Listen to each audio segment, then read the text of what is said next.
लोकसभा चुनाव 2024 का पारा हाई हो चुका है।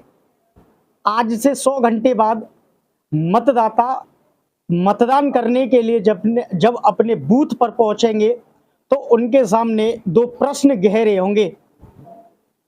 मोदी की गारंटी काम कर पाएगी या फिर कांग्रेस को हाथ के साथ जनता जाना पसंद करेगी? इसका फैसला 4 जून को हो पाएगा। लेकिन अपना एक अलग वर्चस्व रखने वाली ब्राह्मण जाति कहा जाए तो किधर जाएंगे तिलकधारी, क्या मोदी पड़ेंगे सब पर भारी? हमारे साथ में ब्रज क्षेत्र कार्यकारिणी सदस्य और फिरोजाबाद के लोकसभा चुनाव के प्रभारी सत्यदेव दुबे जी हैं।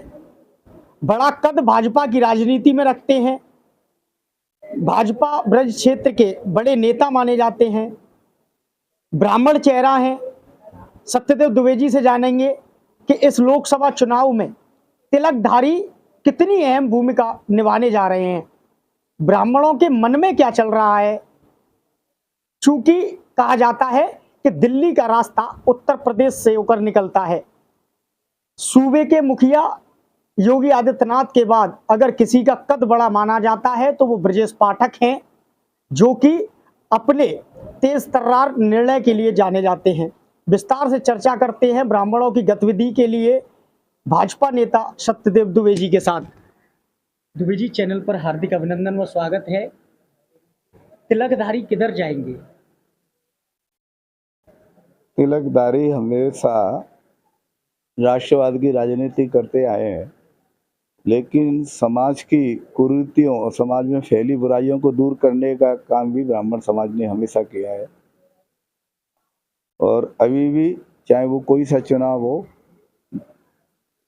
चाहे वो देश हित का बात आए, धर्म की बात आए अथवा समाज हित की बात आए, तो निश्चित रूप से ब्राह्मण समाज सबसे आगे खड़ा होता है। मुझे भारतीय जनता पार्टी के द्वारा फिरोजाबाद लोकसभा में लगाया गया है।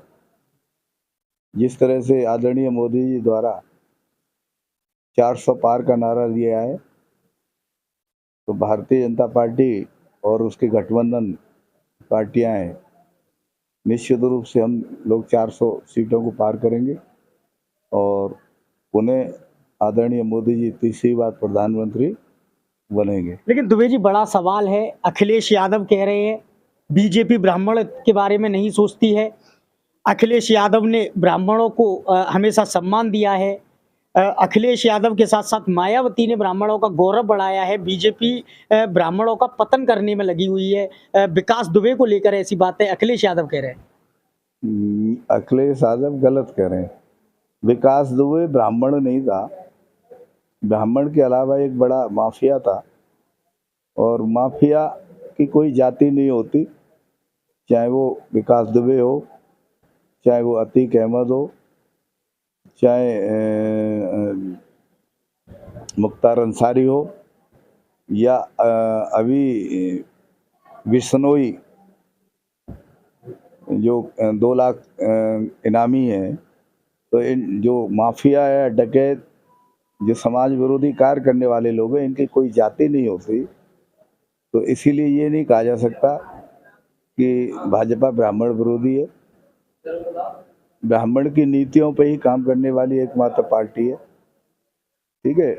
लेकिन कुछ जगह स्वाभाविक है, कुछ टिकट गलत मिलने के कारण से समाज में कुछ आक्रोश है, विरोध है, ठीक है। और ये आक्रोश और विरोध जायज़ है। अगर गलत टिकट मिले हैं तो उसको विरोध करने का भी काम, गलत लोगों का विरोध करने का काम भी ब्राह्मण समाज का है।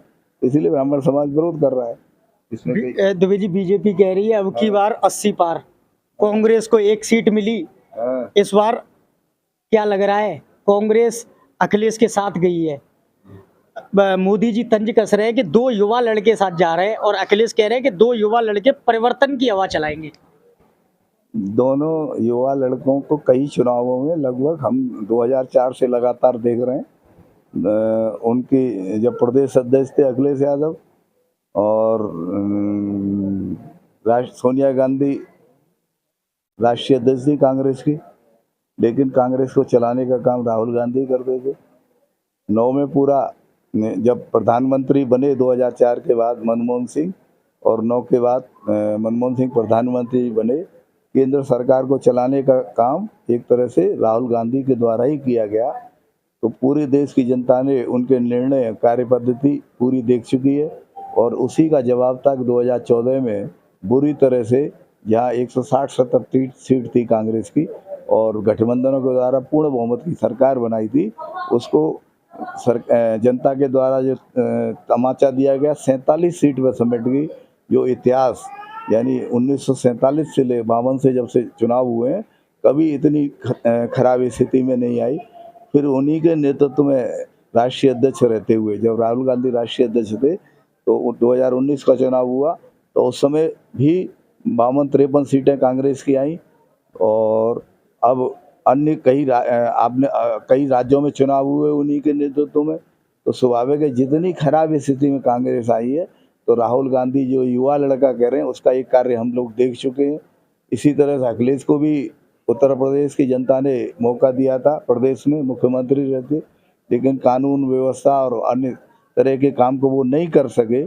आप सब लोग जानते हैं जब अखिलेश यादव मुख्यमंत्री थे तो जिस तरह की गुंडागिर्दी और वो रहती थी, तो जनता सब जानती है। इसीलिए अब न किसी बहकावे में जनता नहीं आएगी। दुबे जी, राम मंदिर बना है, बीजेपी में दुख है, जनता उल्लासित है, लेकिन विपक्ष कह रहा है कि धर्म के नाम पर बीजेपी सिर्फ भीख मांगने का काम कर रही है, बीजेपी के पास कोई मुद्दा नहीं है। आप इस राम मंदिर को लेकर क्या कहना चाहेंगे? राम मंदिर एक हमारे देश की अस्मिता की लड़ाई का विषय था, जो लगभग 500 वर्षों से इस लड़ाई को लड़ रहे थे।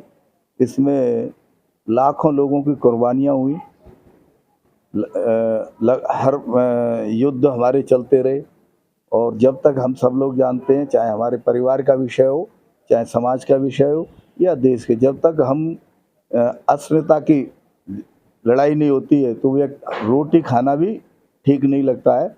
इसीलिए ये हम 500 साल की लड़ाई हुई और 500 लड़ाई का सुखद अंत हुआ, और इस लड़ाई अच्छा परिणाम हुआ, और भाजपा सरकार के नेतृत्व में ये राम मंदिर का भव्य निर्माण हुआ, जो लगातार पिछले हर चुनाव में भारतीय जनता पार्टी का मुख्य घोषणा पत्र में वायदा होता था कि चाहे कुछ भी हो हम राम मंदिर बनवाएंगे, और भव्य राम मंदिर बनाया। ये सब पूरे देश की जनता ने नहीं, पूरे विश्व की जनता ने उसको देखा। जी, आखिरी सवाल, आप ब्रज क्षेत्र में बड़ा कद है आपका, राजनीति में भाजपा के वरिष्ठ नेता माने जाते हैं, ब्रज क्षेत्र में कई सीटों पर संग्राम छिड़ा हुआ है, इंडिया वर्सेस एनडीए की लड़ाई है, लेकिन प्रत्याशी पर लड़ाइयाँ खड़ी हुई है। कोई नहीं है, पूरे देश में एक तरफा चुनाव है, लेकिन कुछ प्रत्याशी कुछ सीटों में गलत प्रत्याशी देने के बाद तो थोड़ा सा ये स्थिति कमजोर हुई है। निवासी भाजपा की तरफ से एक तरफा चुनाव। तो ये गलत प्रत्याशी वाली सीटें निकलेंगी? अब ये तो जनता ही बताएगी। ये जनता तय करेगी गलत प्रत्याशी की सीटें निकलेंगी या नहीं निकलेगी। आपकी कोई अपील? मेरी तो अपील है कि प्रधानमंत्री पुनः तीसरी बार प्रधानमंत्री बने, देश को और आगे ले जाए। हमारे साथ में भाजपा नेता सत्यदेव दुबे जी थे, और इन्होंने बताया कि मोदी के कार्यकाल में जनता सर्वोपरि रहती है, और मोदी के काल में राष्ट्र को सर्वोपरि करते हुए जनता राष्ट्र हित में मतदान करेगी, और 80 की 80 सीटें जीत करके मोदी को 400 पार के हार में जनता पहुंचाने का काम करेगी। अपने साथी विकास नोवार के साथ शेखर पंडित, आगरा।